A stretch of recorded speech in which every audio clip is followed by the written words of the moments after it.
Good morning guys! Andito tayo ngayon sa Rodel Auto Electrical Shop. Dito lang yan sa Marilao. Magpapakabit tayo ngayon ng binili natin sa Lazada na Bosch Strider na horn.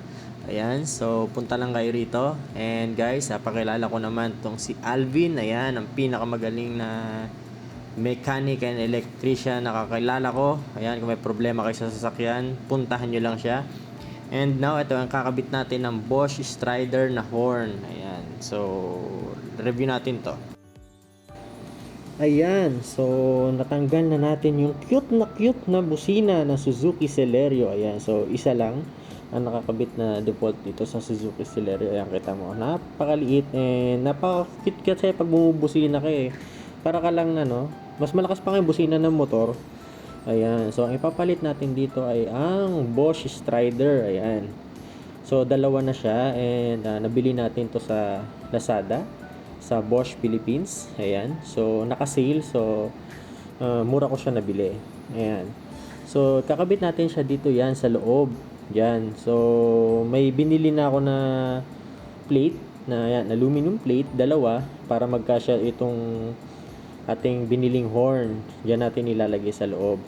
And guys, i-share ko na rin sa inyo ang ating bagong kabit na Novsight na fog light.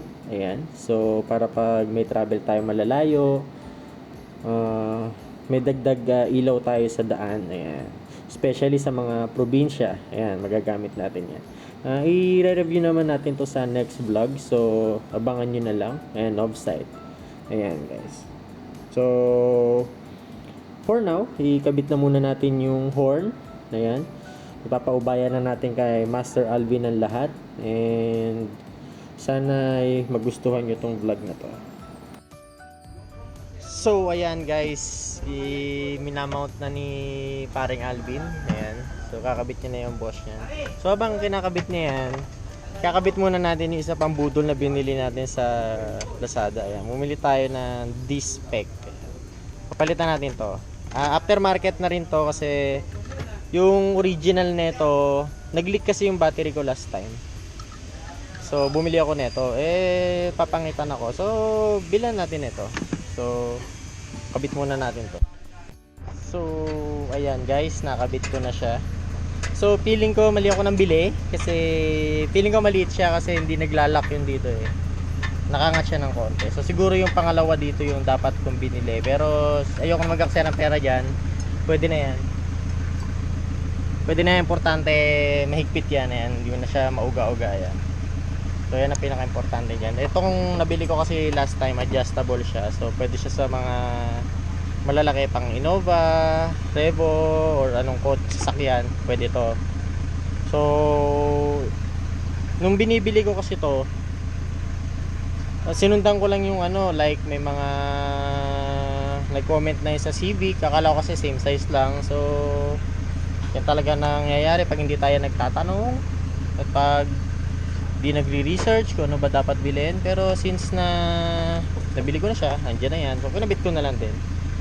Yan. Konting-konti lang naman. Hindi lang naman siya nakapasok to. Dapat kasi nakalapat ng gano'n. So, nakaangat lang siya konti. Pero same pa rin naman. Yan. Hindi mo siya magalaw. So, okay na yan. So, siguro yung mas malaki dito ng konti yung dapat para dito. Pero, okay na yan. So, ayan guys. Pang motor daw yung nabili ko na bracket. So, ginawa ni Alvin, nilakayan na lang niya yung butas para magkasya yung size na tornilyo dun sa bracket na nabili ko. So, update guys. So, ayan. Ito yung, yung Bosch natin. Ayan yung dalawang busina natin. So, kinabit na yung bracket. Ayan. So, ayan yung bracket guys. Ayan. Tapos, nakabitan na ng wire. Ayan. So, ito yung wire niya. Ayan. Ito naman yung wire ng fog lights. Ayan. So, papunta rito. Dito lalagyan ni paring Alvin na relay. Ayan. Pangit yan, pangit. Ayan. Ayan guys, so meron na naman tayong bagong Lazada budol. Binili to sa Lazada Racing. Ayan. So, well, regalo sa atin to sa totoo lang. Well, ayan yung tire pressure monitoring system. Ayan. So, gift sa akin to ng aking fiancé. Ayan. So, buksan natin. Ayan. So, ang laman nito ay isang external sensor or receiver. Ayan. siya nagre-receive ng data. And then may kasama rin to ng mga yan yung ikakabit natin dun sa takip ng gulong, papalitan natin. Medyo malaki lang siya pero feeling ko mas convenient kasi yan kaysa ron sa internal na sensor. Ayan. Tapos may kasama rin to na flash drive kasi nandun yung installer niya. And i-review natin to sa next vlog natin. Thank you guys. So ayan na nga guys, tapos na si Alvin. So testingin na natin itong Bosch na busina natin.